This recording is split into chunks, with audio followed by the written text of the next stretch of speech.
Stephen हकिङको विश्व सम्बन्धी डरलाग्दो भविष्यवाणी जसले अहिले पनि हरेक पल वैज्ञानिकहरूलाई झस्काइरहन्छ। दर्शकवृन्द नमस्कार, म शङ्कर भुषाल, तपाईँ जगत खबर हेर्दै हुनुहुन्छ।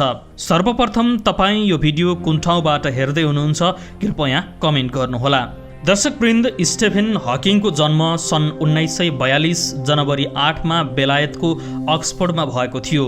पढाइमा अब्बल भए पनि असाधारण चाहिँ थिएनन् उनी। उनका पिता फ्र्याङ्क हकिङ पनि जीव विज्ञानका अन्वेषक थिए। माता इसोबेलले अर्थशास्त्र पढेकी थिइन्। विद्यालयको पहिलो वर्षका पढाइमा उनी कक्षामा अन्तिमबाट तेस्रो भएका थिए।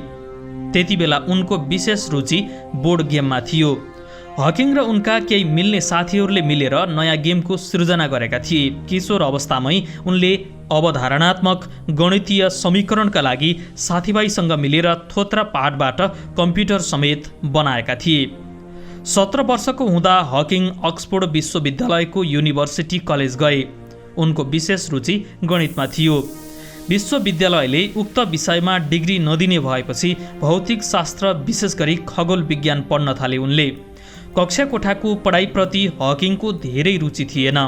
विद्यालय जाने उमेरमा दैनिक औसत 1 घण्टा पनि पढाइमा ध्यान नदिएको भनेर हकिङ आफैले हिसाब निकालेका थिए। स्टेफनको आमा बाबुको घर उत्तरी बेलायत थियो, तर दोस्रो विश्वयुद्धको क्रममा अक्सफोर्ड सुरक्षित स्थान मानिएकोले बच्चाहरूसँग त्यहाँ गए। उनी 8 वर्ष हुँदा उनको परिवार लन्डनमा 20 किलोमिटर उत्तरमा रहेको सहर अल्बानमा गए। 11 वर्षको उमेरमा सेन्ट अल्बान स्कुल गए। उनको बुबाको पुरानो कलेज अक्सफोर्डमा स्टेफन गणित अध्ययन गर्न चाहन्थे। यद्यपि उनको बुवाले उनलाई चिकित्सा शास्त्र पढाउन चाहन्थे। अक्सफोर्ड विश्वविद्यालयमा गणित उपलब्ध थिएन, त्यसैले यसको सट्टा भौतिक विज्ञान अध्ययन गर्नतिर लागे। 3 वर्षपछि उनलाई प्राकृतिक विज्ञानमा पहिलो कक्षाको सम्मान डिग्री प्रदान गरिएको थियो। उनले सन् 1965 जेन वाइल्डसँग विवाह गरे। सन् 1991 उनको छोडपत्रपछि एलेन मेसनसँग सन् 1995 विवाह गरेका थिए। उनका 3 जना बच्चाहरू रबर्ट, लुसी र तिमोथी हुन्। सन् 1973 खगोल विज्ञानको संस्थान छोडेर स्टेफनले विभागको एप्लाइड गणित र सैद्धान्तिक भौतिक विज्ञानमा आए। 1971 देखि 2009 सम्म गणितको लुकासियन प्रोफेसरको पदमा राखे। कुर्सीको स्थापना 1663 भएको थियो। रेभरेन्ड हेनरी लुकास, जसले विश्वविद्यालयका लागि संसदका सदस्य थिए। प्रोफेसर हकिङले 12 विषयमा औपचारिक डिग्री हासिल गरेका थिए। उनलाई 1981 CBE प्रदान गरियो। 1989 च्याम्पियन अफ अनरले सम्मानित गरिएको थियो। उनी धेरै पुरस्कारहरू, पदकहरू र पुरस्कार प्राप्तकर्ता हुन्। उनी रोयल सोसाइटीको फेलो र अमेरिकाको नेसनल एकाडेमी अफ साइन्सका सदस्य पनि हुन्। सन् 1963 उनी 21 वर्षका थिए। त्यतिबेला उनलाई अमियोट्रोफिक ल्याटरल स्क्लेरोसिस लागेको थाहा भयो। त्यतिबेला डाक्टरहरूले उनी 2 वर्षभन्दा बढी बाँच्दैनन् भन्ने घोषणा नै गरे। त्यतिबेला विद्या बारिदी नै पुरा नगरी हकिङ मर्छन् भन्ने धेरैलाई लागेको थियो, तर उनले विद्या बारिदी पुरा मात्र गरेनन्, जीवन नै ब्रह्माण्डको अध्ययनमा बिताए। उनको रोग डाक्टरहरूले भने जस्तो बढेन। यसले बिस्तारै उनको स्नायु प्रणालीलाई भने क्षीण बनाउँदै गयो। बिस्तारै शरीरका अङ्गहरू चल्न छाडे। दिमाग बाहेक शरीरका कुनै पनि भाग नचल्ने भए र अन्ततः हकिङ व्हील चेयरमा बाँधिए। उनी भोइस सिन्थोसाइजरको सहाराले मात्र बोल्न सक्थे। त्यतिबेलासम्म उनी हिडडुल गर्न नसके पनि बोल्न त सक्थे, तर सन् 1985 श्वासनलीको आकस्मिक शल्यक्रियापछि उनको बोली पनि हरायो। त्यसपछि अमेरिकी कम्पनी वड्रज प्लसले उनका लागि हातले थिचेर शब्द चयन गर्न सकिने प्रोग्रामको विकास गरिदियो। पछि यो उपकरणलाई स्पिच सिन्थेसाइजरसँग जोडेर हकिङले छानेको शब्द बोलीचालीको भाषामा रूपान्तरण गरियो। आजीवन हकिङले यस्तै उपकरणको सहायताले बोले। पटक पटक यसको अपग्रेड चाहिँ हुँदै गयो। हकिङले पारमाणविक युद्धको जोखिम र विश्वव्यापी जलवायु परिवर्तनले पृथ्वीको आयुमा चुनौती थपिरहेको बताउने गरेका थिए। मानव जातिलाई यसबाट जोगाउने एकमात्र उपाय भनेको अर्को बस्न योग्य ग्रह पत्ता लगाउनु हो भन्ने उनको मान्यता थियो। उनले भनेका थिए, मानवताको भविष्यका लागि हामीले अन्तरिक्षमा जाने सिलसिला जारी राख्नुपर्छ। हामी यो संवेदनशील ग्रहमा अर्को 1000 वर्षभन्दा बढी जीवित रहन सक्ने छैनौँ। स्टेफन हकिङ बेलायती भौतिक शास्त्री हुन्। अक्सफोर्ड र क्याम्ब्रिज विश्वविद्यालयका भौतिक शास्त्री हकिङलाई ब्रह्माण्डको उत्पत्ति र संरचना विषयक अध्ययनबारे दिएको योगदानका लागि सधैँ सबैले चिन्नेछन्। Big bang theory, black holes र सापेक्षता हकिङका चर्चित सिद्धान्त हुन्। विज्ञानमा योगदान दिने अल्बर्ट आइन्स्टाइन पछिका ठूला वैज्ञानिक मानिन्छन् स्टेफन हकिङ। आइन्स्टाइनले व्याख्या गर्न नसकेका भौतिक शास्त्रका विभिन्न विषयको व्याख्या हकिङले गरेका छन्। भौतिक शास्त्र र ब्रह्माण्ड खगोल शास्त्रबारे लेखेका पुस्तकहरूले ब्रह्माण्ड र विज्ञानबारे बुझ्न एवं धारणा बनाउन आम मानिसलाई मद्दत गरेको छ। 14 मार्च 2041 मानव सभ्यताकै अपूर्व दिन रह्यो। पहिलो पटक पृथ्वीवासीले आफ्नो सौर्यमण्डल बाहिर स्थित अर्को सौर्यमण्डल प्रोक्सिमा सेन्टुरीतर्फ नैनो अन्तरिक्ष यान पठायो। पृथ्वीबाट झन्डै 4.25 प्रकाश वर्ष टाढा प्रोक्सिमा सेन्टुरी पुग्न यस यानले थुप्रै किलोमिटरको यात्रा गर्नुपर्ने हुन्थ्यो।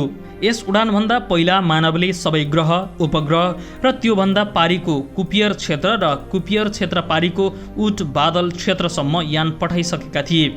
यहाँसम्म पठाइएका यानको अधिकतम गति 30 किलोमिटर प्रति सेकेन्ड अथवा 1,08,000 किलोमिटर प्रति घण्टा रहेको थियो। तर यो नैनो अन्तरिक्षले गतिमा अभूतपूर्व फड्को हासिल गरेको थियो। यसको गति 60,000 किलोमिटर प्रति सेकेन्ड रहेको थियो। यानको एउटा डिस्कमा प्लेटिनियम अक्षरमा लेखिएको थियो। यानका परिकल्पनाकार पृथ्वी निवासी फ्रेङ्क र इसाबेलका छोरा जेन वाइल्ड र इलेने मोसुनका पति लुसी रोबर्ट र टिमोथीका पिता कैम्ब्रिजका प्रोफेसर, एक शिक्षक, वैज्ञानिक र एक अति आत्मविश्वासी व्यक्ति स्टेफन हकिङ 8 जनवरी 1942 14 मार्च 2018। हकिङले ब्ल्याक होलबारे विशेष अध्ययन गरेका थिए। यही क्रममा उनले अन्तरिक्ष र समय ब्रह्माण्डको जन्मसँगै सुरु भएको र ब्ल्याक होल अन्तमा विलिन हुने निष्कर्ष निकाले। यसको अर्थ आइन्स्टाइनको सापेक्षता सिद्धान्त र क्वान्टम सिद्धान्त जोड्नै पर्छ भन्ने थियो। सापेक्षताको सिद्धान्तले गुरुत्वाकर्षण र ब्रह्माण्डमा हुने ठूला घटना चक्रको व्याख्या गर्छ। क्वान्टम सिद्धान्तले चाहिँ उपपरमाणुले कसरी काम गर्छ भन्ने व्याख्या गर्छ। ब्रह्माण्डको व्याख्यामा यी दुवै सिद्धान्तलाई जोड्ने उनी पहिलो वैज्ञानिक हुन्। यस क्रममा हकिङले ब्ल्याक होल पूर्णतः शान्त हुँदैन, बरु यसले विकिरण प्रवाह गर्छ भन्ने पत्ता लगाए। हकिङकै नाममा यस विकिरणको नाम पनि हकिङ रे राखियो। बिग ब्याङ पछि प्रोटोनभन्दा सूक्ष्म ब्ल्याक होल सिर्जना भयो भन्ने प्रक्षेपण पनि उनले गरे। तर सन् 2014मा भने उनले यो सिद्धान्तको संशोधन गरे। स्विडेनमा आयोजित एक सम्मेलनमा उनले पहिले दिँदै आएको अभिव्यक्तिलाई उल्ट्याएर यसअघि खगोलशास्त्रीहरूले परम्परागत ढङ्गले सोच्ने गरे जस्तो ब्ल्याक होल नै नभएको बताए।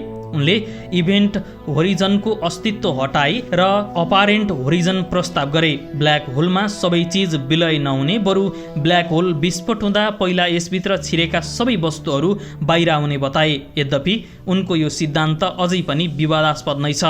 उनले पृथ्वीको सीमा नभए जस्तै ब्रह्माण्डको सीमा नभएको बताए। हाम्रो ग्रह निश्चित भए पनि ब्रह्माण्ड मार्फत यसको वरिपरि अनन्त रूपले यात्रा गर्न सकिने र अन्त्य भन्ने शब्द नै नभएको बताए। विज्ञानमा हकिङले दिएको योगदानका लागि हकिङले झन्डै 2 दर्जन ख्यातिप्राप्त पुरस्कार र उपाधि जितेका छन्। ब्ल्याक होल लगभग अमर हुन्छ भन्ने सोच्थे हकिङ। ब्ल्याक होल जीवित छ भन्ने प्रस्ताव राखेर खगोलशास्त्रको पुनः परिभाषा गर्ने हकिङले नोबेल पुरस्कार भने कहिल्यै पाएनन्। उनको यस सिद्धान्तलाई अहिले सैद्धान्तिक भौतिक शास्त्रले स्वीकार गरेको थियो, तर यसलाई पुष्टि गर्ने कुनै तरिका नै छैन। यसको पुष्टि केही वर्ष, दशक वा शताब्दीमा गर्न सकिन्न। त्यसैले उनले नोबेल पुरस्कार पाएनन्। हकिङ अल्बर्ट आइन्स्टाइन पछिका सबैभन्दा विख्यात वैज्ञानिक मानिन्छन्। शारीरिक रूपमा अशक्त भएर पनि हकिङ जीवन पर्यन्त मानव जातिको हित र वैज्ञानिक खोजमा लागिरहे। एक दिन उनले प्रतिपादन गरेको सिद्धान्त प्रमाणित हुने नै छ। तिनै महान वैज्ञानिक स्टेफन हकिङको 14 मार्च 2018मा 76 वर्षको उमेरमा निधन भएको थियो। हकिङ नरहे पनि हकिङले प्रतिपादन गरेका सिद्धान्तहरू अमर नै रहनेछन्। दर्शकवृन्द, आजलाई भिडियो यति नै। तपाईलाई आजको भिडियो कस्तो लाग्यो कृपया प्रतिक्रिया दिनुहोला। आजको भिडियोबाट तपाईहरू सम्पूर्णप्रति आभारी रहँदै म पनि बिदा हुन्छु। नमस्कार।